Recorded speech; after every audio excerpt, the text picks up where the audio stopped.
What is your driving experience like? What's it like on the road where you're at?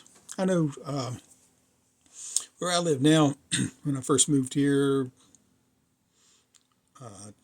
25, 30 years ago, uh, there was a lot more open space. Uh, the density of housing and commercial areas was much less, and it was similar to where I grew up as a kid, and where I was a lot, even as a young adult in many ways. Um, you know, College towns, they can have very congested areas. Often you can, if it's not in a big city, you get outside the college town and you're out in the country all of a sudden with a lot of colleges. But I lived in the Atlanta area, and today where I live right now, I just will live in Atlanta. I mean, no benefit to living here. The traffic is atrocious, and I'll go and visit family in the Atlanta area, and it's about the same.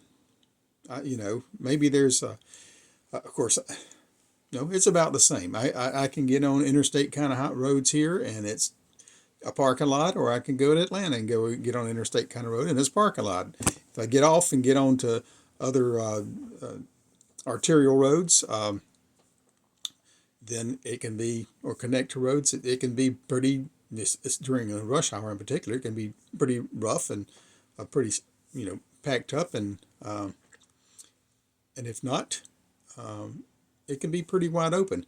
I sort of came to the conclusion a good while back. I was driving from where I live into the city, and you know, it only takes 1% of the, maybe let's say 5%, 1 to 5% of the people on the road to be jerks to make your whole, ruin your whole experience. Everybody's going along fine, and then somebody cuts you off and does something stupid and dangerous, and that's what bothers me. But anyway,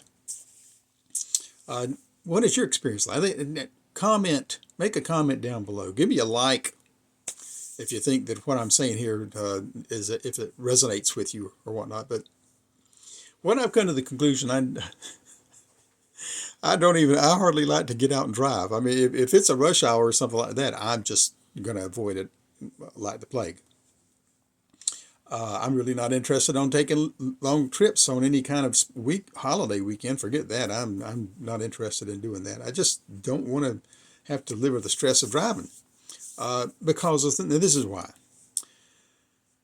I've come to the conclusion people are not driving. They're just occupying vehicles. Now, there's two ends to that.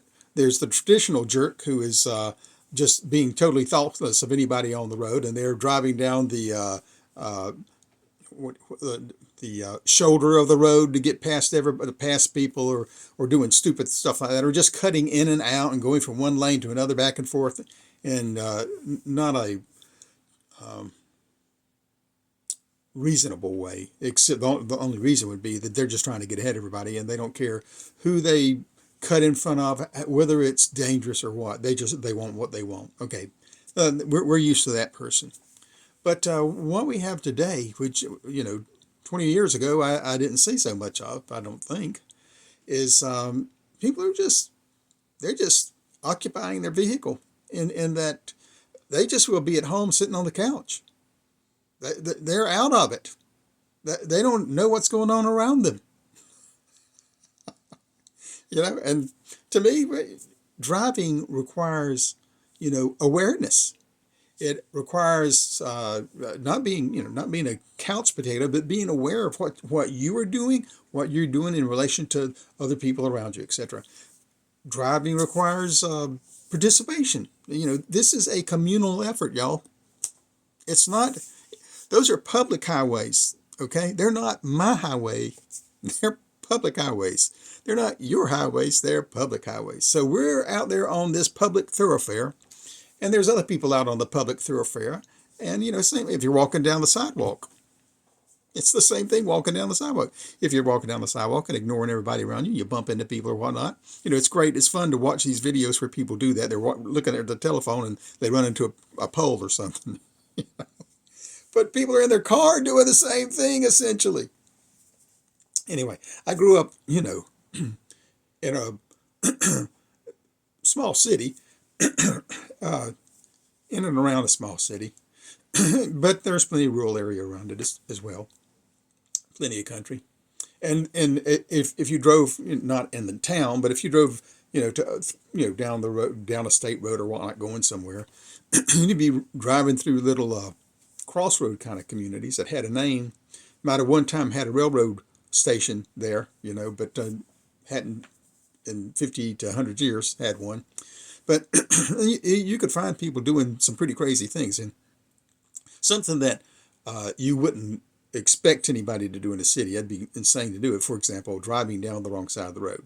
And you can still see this on occasion in rural communities where you drive down the road. The speed limit is like 50 miles an hour, and the rural driver, if you're behind somebody who wants to take a left and cross the road, they may pull into the wrong opposite lane so that they'll slow down, and you can just keep on going right on by them without slowing down. They're being polite, is what they're being. But there's nothing around, or you might see people who you're out in the middle of pasture areas or pea fields or whatever it might be, or cotton fields, and you come to a crossroad and you can see for hundreds of yards either way, and it's a four-way stop.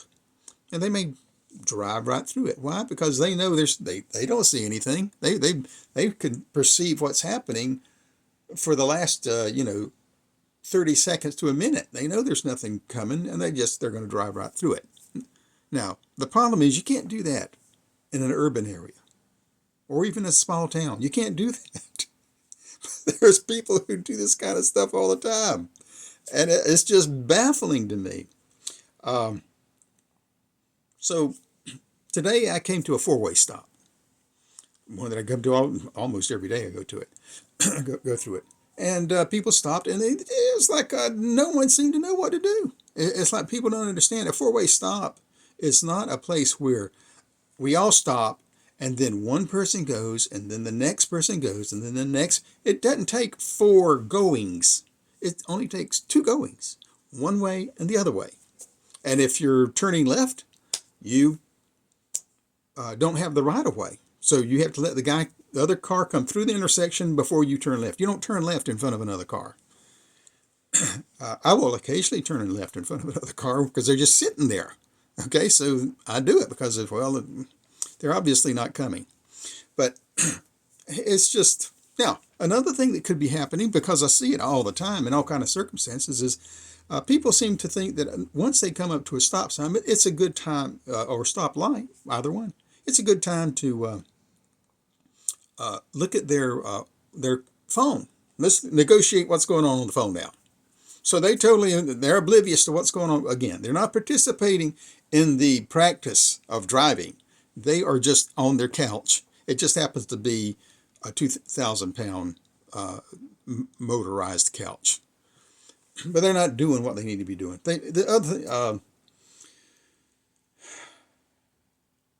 Other things that they may do is maybe they might not.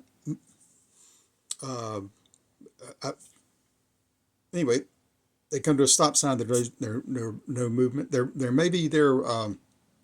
come to a red light, and especially people in turn lanes. This just gets me. It doesn't matter whether you're in the turn lane or the lane next to the turn lane, particularly. In fact, any lane would matter to a degree. But especially as much traffic as there is at some important parts of the day, they stop and they're like two cars back.